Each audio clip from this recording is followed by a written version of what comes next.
ఓం నమ శివాయ. హాయ్ అండి, అందరికీ నమస్కారం. వాస్తు గురించి ఒక చిన్న క్లారిఫికేషన్ అండి. ప్రతి ఇంటికి కూడా అంటే ఇంట్లో వాడినటువంటి ఎంగిలి కంచాలు కానీ, అంట్లు కానీ, కడియని కానీ, బాత్రూమ్ వాటర్ కానీ, ఈ వెల్ వాటర్, వేస్ట్ వాటర్ కానీ, ఇవంతా కూడా ఈశాన్యం వైపులోంచే పోతుంది.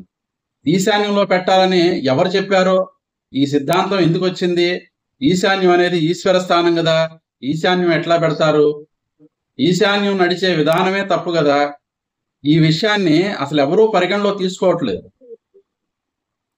ఈశాన్యం నడక గురించి మళ్ళీ మాట్లాడదామండి. ఫస్ట్ వాటర్ విషయంలో మాత్రం ఎవరు పెట్టినా కూడా అది తూర్పు దిశగా ప్రవేశం, అంటే బయటికి పోవాలి. అట్లాగే లేదా ఉత్తర దిక్కుగా బయటికి పోవాలి. అది ఎట్లా అంటారా, తూర్పుని సుమారుగా 60 అడుగులు ఉందనుకోండి, దాన్ని 3 భాగాలు చేయాలి. ఫస్ట్ 20 అడుగులు, అంటే 20 అడుగులు అవుతుంది కాబట్టి ఒక్కొక్క భాగం 3 భాగాలు 60 అవుతుంది కాబట్టి 20 అడుగులు ఈశాన్యం, 20 అడుగులు తూర్పు, 20 అడుగులు ఆగ్నేయం రావాలి.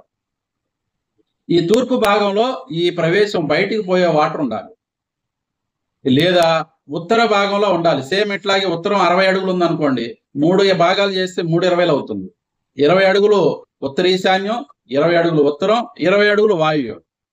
ఈ విధంగా పెట్టి ఈశ్వర స్థానాన్ని రక్షించాలే తప్ప ఈశాన్యం కేవలం వర్షపు నీరు మాత్రమే పోవాలండి.